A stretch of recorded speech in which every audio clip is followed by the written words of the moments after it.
It is so intriguing to think about how to blend the excitement of a new venture, the excitement of a new idea, something that's never been tested, with the wisdom of how to run a company.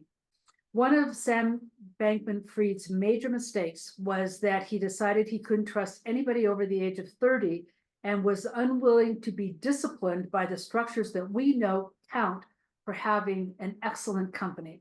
As you're living into your new dream for an idea, it is important to surround yourself with people who've been around the block a couple of times, people who know the structure for an organization and can help you out of their expertise build a strong foundation for a company that will endure. So you're not one of these fly-by-nights that's only there for 2 to 3 years and then fails. Any company who's going to be worth its salt needs a balance sheet. It needs an operating agreement. It needs people who will hold you accountable to your dream and remind you that no, you cannot move money from hither to yon without somebody agreeing to it, without memorializing it, and without moving it forward.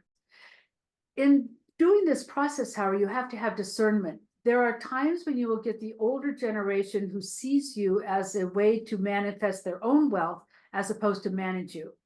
And so part of trusting people is to really listen to the reasons they are giving you for why you need to create a structure, listen to them and make sure that they have your best interest at heart as a guiding force, your accountants, your lawyers, the senior investment team, and make sure that they're not just coming after you for their own lining of their pockets. One of the things we saw with Sam Bankman-Fried is that he had attorneys that were put in place by his parents. And then when he moved into bankruptcy, they swooped in and wanted to get millions of dollars of fees for liquidating and managing the affairs.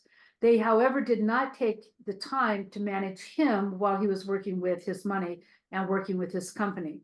So put veterans around yourself, put people who know what they're doing, but make sure they have your interests at heart, the organization's interests at heart, and not just their own. One of the things we saw with Sam Bankman-Fried is he got himself in just a very ordinary fraud situation because he was unwilling to be disciplined by the business disciplines that keep you out of prison. The very kinds of things that are needed to be a strong, innovative entrepreneur within the guidelines of good business practices.